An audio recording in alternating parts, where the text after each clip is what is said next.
even have some pictures to exhibit over there.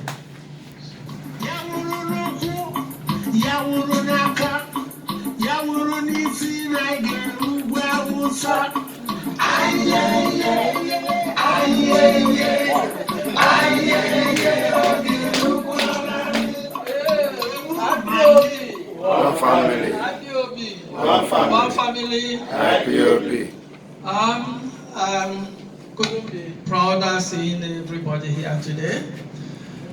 We are not so many. Today is Igbo Sunday, Igbo Church, which we have only once a month. And that church was started in my house. For me to miss that church today, you know how important this thing is. Nothing ever makes me, of course, Catholics, you know, missing Mass on a Sunday is not only sin, it's a mortal sin. Not to talk of missing this once a month. When I tell people I'm a veteran, they look, I have my 2 legs, I don't have a scratch. How else do you know that there is God? Before I went in for the war, I approached Monsignor Wonna, he's dead now, and then Unebu. I said, the Bible said you shouldn't kill, but what am I going to do? He said, we were at home and these people came to us, so you have no choice than to defend yourself. And I fought under Colonel Eze, he was the brigade commander, and I was in the Eagle Battalion. We were at Iwere sector. If I tell you part of it now, we will not live here today.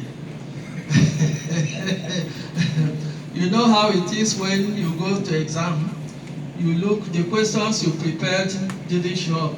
You start by sweating on your palm. Then the sweat comes here. And a lot to talk of when you are facing death. First month at DSC Olu, then the battle inoculation was at Isekenesi under Colonel Nwatuekwu, short bearded man, very brave. When we had our battle inoculation, you had to crawl under machine gun fire. And you are warned, if you raise your head, that would be it, that about 5% casualty was allowed. My heart started racing. I said, is it how it is? The whole thing didn't sink until the final month. We came back to BSC Olu, and the British, we used to call them the perfidious Albion, Okokondem. You remember him? You were too small then. After hearing Okokondem, your morale is so high. He wasn't Igbo. To show you the war wasn't Igbo alone. Then things went on that day at the camp. There was this woman, a contractor, who supplied Gary and the other thing. The British Spitfire fired the bullet, it went through her. I said, Chai, this is not a joke anymore. Anyway, we went. Towards Christmas time, we were involved with Operation Open Biafra Corridor. That time, we had to fight hard. We didn't have any Saladin. You know what the Saladin is, the British armored vehicle. And we didn't have their heavy machinery. All we did was to have sort of get together before Christmas. That was close to Christmas. We all gathered for a party, call it the last supper, whatever you call it. We knew we were going in for battle, and nobody knew who would come back and who would not come back. So to say farewell, those who smoked will put cigar, pass around, just a sort of farewell. I didn't smoke. People say smoking made you not fear. I tried it once, I nearly choked with cough. So I didn't try again. Then drink, you just sit and pass around. I will not take you into that trouble of water. Suffice it to say, I have a limited time to talk. I want to mention that God is still there. We were all unhappy during the war. children were slaughtered, everything. Ndị mmadụ na-asị, ebee ka Chukwu nọ? He's there, you can see what is happening. Why didn't they kill Mazi Nnamdi? He was in the house that day he came. His parents were there. How did he escape? He didn't have any passport. He didn't have his British passport. He did escape. But I want to draw your attention that people who are not even blacks, who are not Nigerians, sacrifice a lot. If these people can do so much, how much more we?